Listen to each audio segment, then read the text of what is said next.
아무도 알아주지 않는 것 같은 날이 있습니다. 가족을 위해 챙긴 일도, 직장에서 묵묵히 맡아온 일도 당연한 것으로 지나갑니다. 고맙다는 말 한마디가 없으면 마음이 서늘해집니다. 나는 이렇게 애썼는데 왜 아무도 모를까? 그 생각이 길어지면 수고보다 서운함이 더 크게 남습니다. 특히 나이가 들수록 이제는 말하지 않아도 내 진심을 알아주겠지 하는 기대가 생깁니다. 그러나 가까운 사이일수록 표현하지 않으면 모르는 일도 많습니다. 먼저 인정해야 할 것이 있습니다. 인정받고 싶은 마음은 부끄러운 욕심이 아닙니다. 사람은 관계 속에서 살아가기에 내 마음과 노력이 보이기를 바랍니다. 문제는 인정 자체가 아니라 남의 반응이 내 하루의 가치를 모두 결정하게 둘 때 생깁니다. 오늘은 그 흔들림을 없애려 하기보다 무엇이 내 몫이고 무엇이 남의 몫인지 천천히 나누어 보겠습니다. 그러면 서운함 속에서도 내 중심을 다시 찾을 수 있습니다. 수고는 내가 하지만 평가는 다른 사람이 합니다. 이 둘은 가까워 보여도 같은 일이 아닙니다. 내가 정성껏 준비했다고 해서 상대가 반드시 고마워하는 것은 아닙니다. 상대는 바쁠 수 있고 표현에 서툴 수 있고 내가 한 일을 제대로 보지 못했을 수도 있습니다. 때로는 정말 무심하거나 이기적일 수도 있습니다. 여기서 중요한 것은 남의 반응을 좋게 꾸며 해석하는 일이 아닙니다. 서운한 일을 억지로 이해하려고 하면 오히려 마음이 더 지칩니다. 다만 내가 통제할 수 없는 평가와 내가 선택할 수 있는 태도를 섞지 않는 것입니다.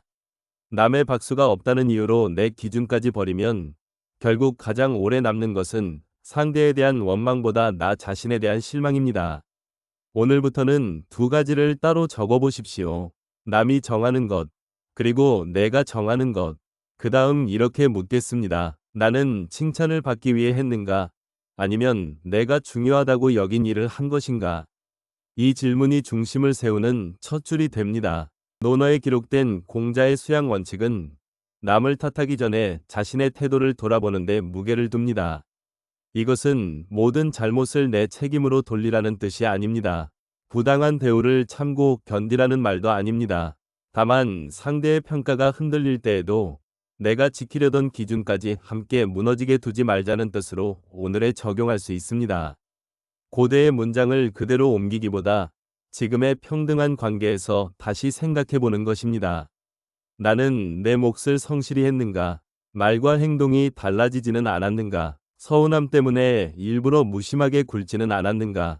필요한 도움을 요청하지 않은 채 상대가 알아서 알아주기만 기다리지는 않았는가? 이런 질문은 나를 낮추기 위한 것이 아니라 내 삶의 주도권을 되찾기 위한 질문입니다. 남이 나를 어떻게 보느냐보다 내가 어떤 사람으로 남고 싶은지를 다시 정하는 일입니다. 성찰은 자책이 아닙니다. 내 손에 다시 선택권을 쥐는 조용한 행동입니다. 가족 안에서는 수고가 더 쉽게 보이지 않습니다. 밥을 준비하고 병원 일정을 챙기고 부모와 자녀 사이를 연결하고 집안의 작은 고장을 처리하는 일은 끝이 없습니다. 오래 반복되면 가족도 그것을 배려가 아니라 원래 있는 서비스처럼 받아들이기 쉽습니다. 그러면 마음속에서 계산이 시작됩니다. 나는 이만큼 했는데 너는 무엇을 했느냐고 따지게 됩니다. 이때 필요한 것은 무조건 참는 인내가 아닙니다. 먼저 내 수고를 내가 정확히 이름 붙이는 일입니다. 그리고 필요하면 차분히 말해야 합니다. 내가 요즘 이 일을 계속 맡아 지쳤다. 고맙다는 말도 필요하고 역할을 나누는 것도 필요하다.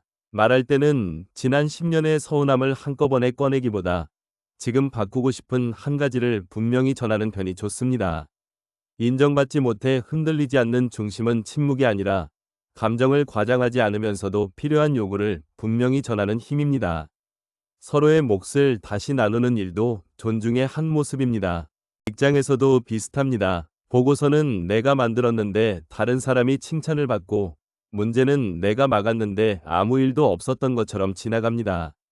특히 오랜 경력이 쌓인 뒤에는 이제는 알아서 해주겠지 하는 기대 속에 수고가 더 쉽게 숨겨집니다. 이럴 때 마음속 기준만 붙들고 조용히 견디는 것이 항상 옳은 것은 아닙니다. 기록할 것은 기록하고 성과는 사실대로 공유하고 역할과 책임을 분명히 해야 합니다.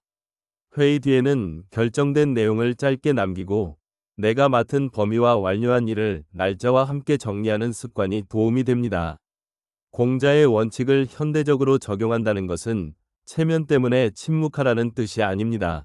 말과 행동이 일치하고 관계 속 신뢰를 지키라는 쪽에 가깝습니다.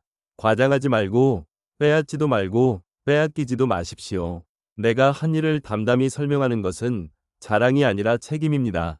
중심은 조용할 수 있지만 흐릿해서는 안 됩니다. 사실을 또렷하게 남기는 사람은 감정에 덜 끌려갑니다. 그렇다면 내 기준은 무엇이어야 할까요?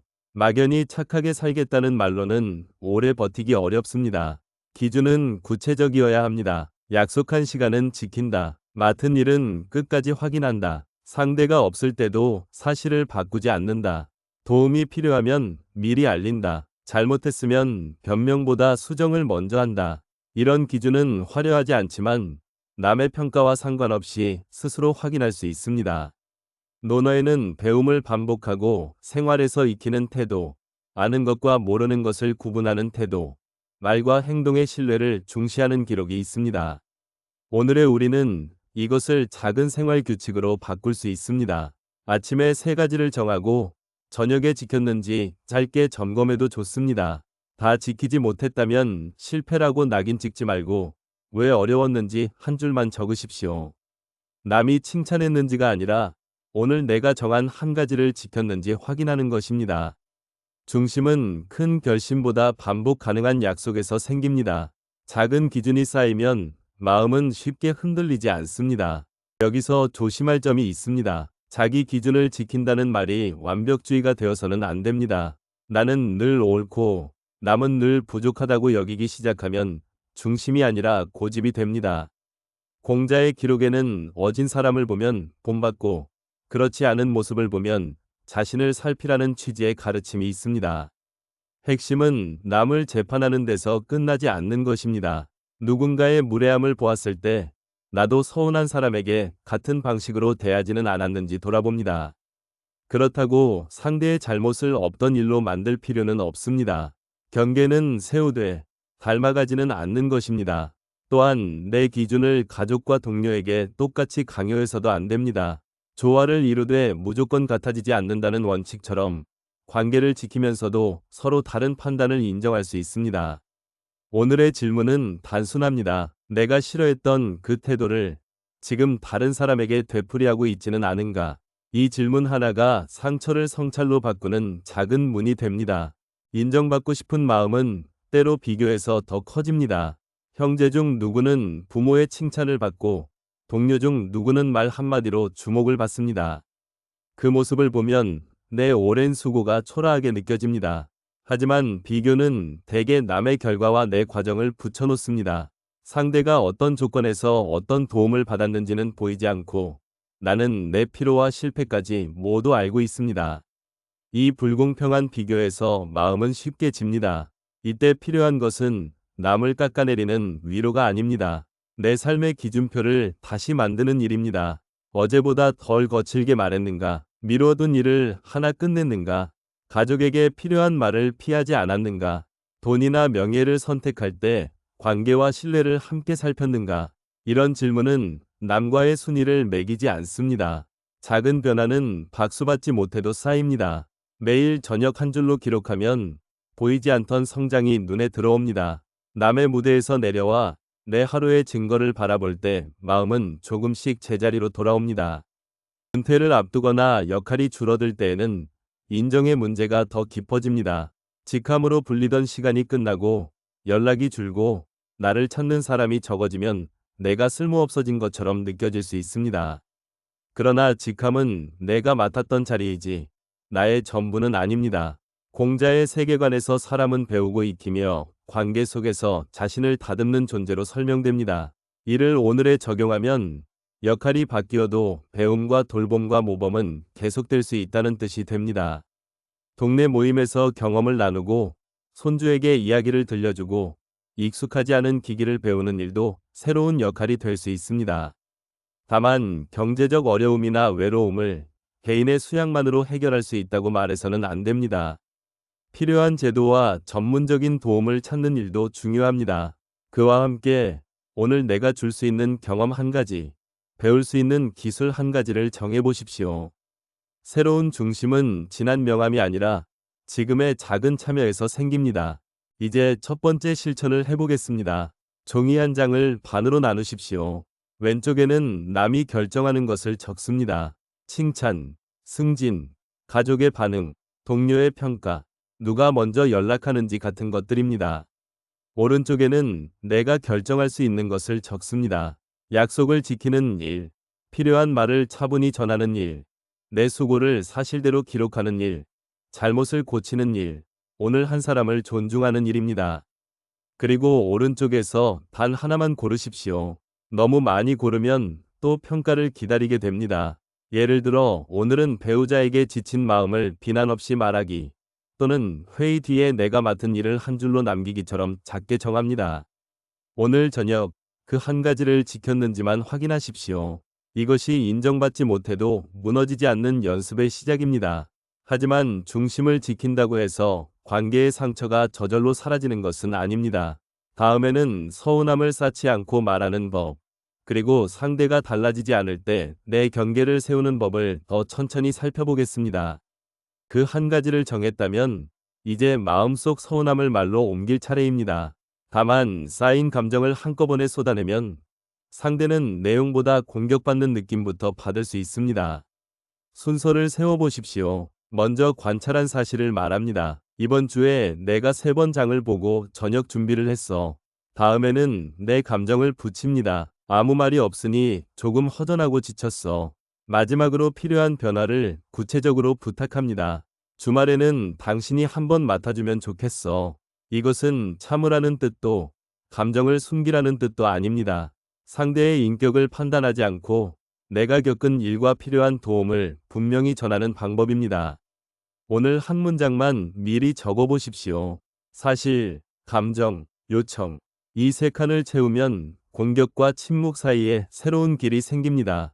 처음에는 어색해도 괜찮습니다. 말의 목적은 상대를 이기는 것이 아니라 보이지 않던 내 경험을 관계 안에 안전하게 놓는 데 있습니다.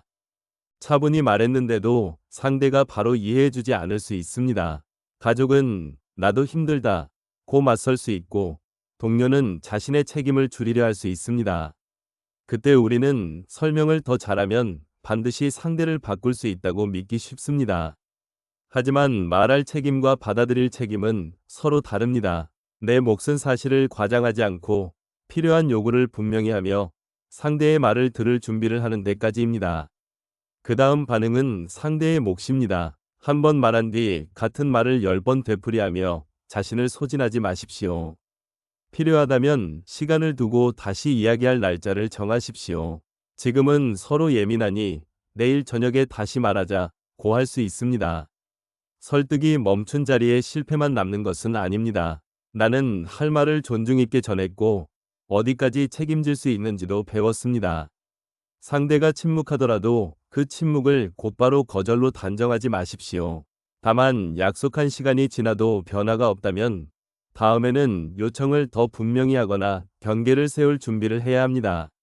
그러나 상대의 반응이 늘 무시와 비난으로 돌아온다면 문제를 내 마음가짐만으로 해결하려 해서는 안 됩니다. 공자의 자기 성찰 원칙은 먼저 자신을 살피라는 뜻이지 부당한 대우를 끝없이 견디라는 명령이 아닙니다. 현대의 평등한 관계에서는 경계도 중요한 책임입니다. 가정에서는 맡은 일을 줄이고 역할을 다시 나눌 수 있습니다. 직장에서는 업무 지시와 결과를 문서로 남기고 반복되는 부당함을 상급자나 공식 창구에 알릴 수 있습니다. 모욕이나 위협이 계속된다면 거리를 두고 믿을 만한 사람과 전문적인 도움을 찾는 일이 필요합니다. 경계는 상대를 벌주는 벽이 아니라 내 존엄과 안전을 지키는 선입니다. 오늘 스스로 물어보십시오. 나는 지금 대화를 더 해야 합니까?